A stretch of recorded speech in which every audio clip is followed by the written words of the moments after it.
जेको इंसान वॾनि जो चयो मञींदो उहो इंसान कॾहिं बि धोखे में न ईंदो। जेको पंहिंजी मर्ज़ी हलाईंदो उहो इंसान हमेशह धोखे में ई हूंदो। जेको वॾा वक़्तु कटे आया आहिनि उहो तूं न कटियो। जेके वॾा परेशानी जे हालात खां गुज़री आया आहिनि उहो तूं न गुज़रियो आहे। तूं हाली नई जवानी में आहे, नओं खून आहे। इहो शैतान इब्लीस आहे जेको तोखे वॾनि जे चए खां बि परते करे छॾींदो आहे।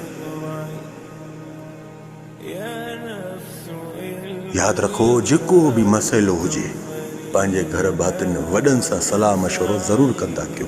उन्हनि जी बग़ैर जेको बि क़दम खणंदो, यादि रखो पोइ तव्हां ई अज़ियत कटींदा, तव्हां ई तकलीफ़ पंहिंजो पाण खे पाण ॾींदा, जंहिंमें राति जी निंड बि हराम कंदा आहिनि। सभ खां पहिरियों कुझु वक़्तु अल्लाह जे क़ुर खे बि ॾींदा कयो त रब पाक क़ुर पाक में छा छा थो फरमाए। अल्लाह जे क़ुर खां बि ख़ौफ़ कंदा कयो। छो? रब जेको लिखंदो आहे न क़ुर पाक में त उहो डरंदो न आहे, उहो थींदो बि आहे। अल्लाह जो क़ुर सचो आहे।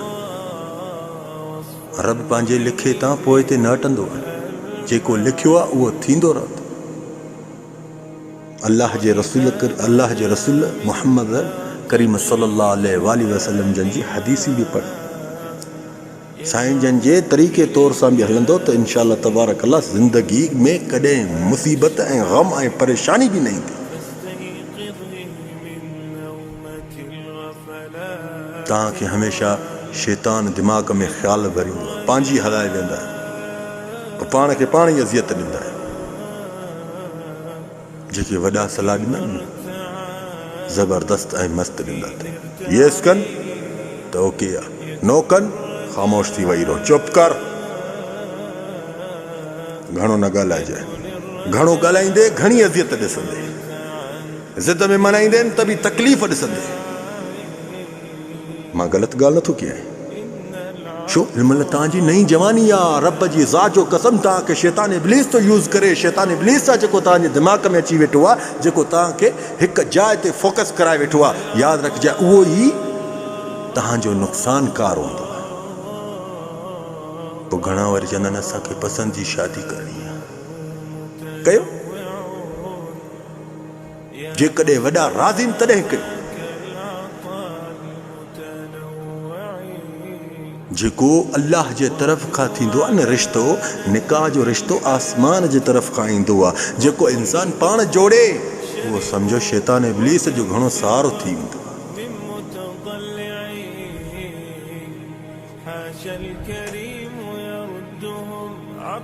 के वीचारी अहिड़ी औरतूं बि आहिनि, हिकिड़ो रिश्तो अचे थो मोटी थो वञे, ॿियो अचे थो ॾिसी हलिया था वञनि, कुझु हा या कुझु न जो जवाब बि नथा ॾियनि। इहा तुंहिंजी मर्ज़ी न आहे, इहा रब जी मर्ज़ी आहे। भला हूंदा त तुंहिंजे करी थींदा। रब क़ुर में तो फरमाए, बुछड़ी औरत बुछड़े मर्द खे मिलंदी, बुछड़ो मर्द बुछड़ी औरत खे मिलंदी। रिश्ता केरु जोड़ींदो आहे? रब ख़ालिक़ अकबर। त पोइ उन ते इंतज़ारु कर न, भलो थींदो आहे, ज़बरदस्त थींदो आहे। सबर जेको खटाईंदो आहे न इंसान खे, उहो कामयाबी ॾियाराईंदो आहे। यादि रखो, पंहिंजी न हलायो, पंहिंजी हलाईंदो ज़िंदगी 4 ॾींहंनि जी आहे। पोइ उहा बि तकलीफ़ ऐं सूरनि ऐं परेशानियुनि ऐं टार्चरनि ऐं धोखनि में गुज़ारियो त पोइ हैफ़ आहे तव्हां। जेको बि क़दम खणो त वॾनि जी सलाह मशवरे खां बग़ैर को बि अहिड़ो क़दम न खणो।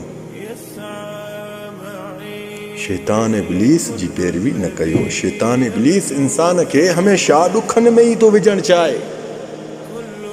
अल्लाह तव्हांखे सम्झ ॾींदो रब्बुल आलमीन। बाक़ी जेको हे लेक्चर ॾियांव थो इन ते अमल कयो, कामयाबी तव्हांजा क़दम चुमंदी। रब जी ज़ात जो कसम दावा थो चवां। जज़ाकल्लाह ख़ैर, मा सलाम।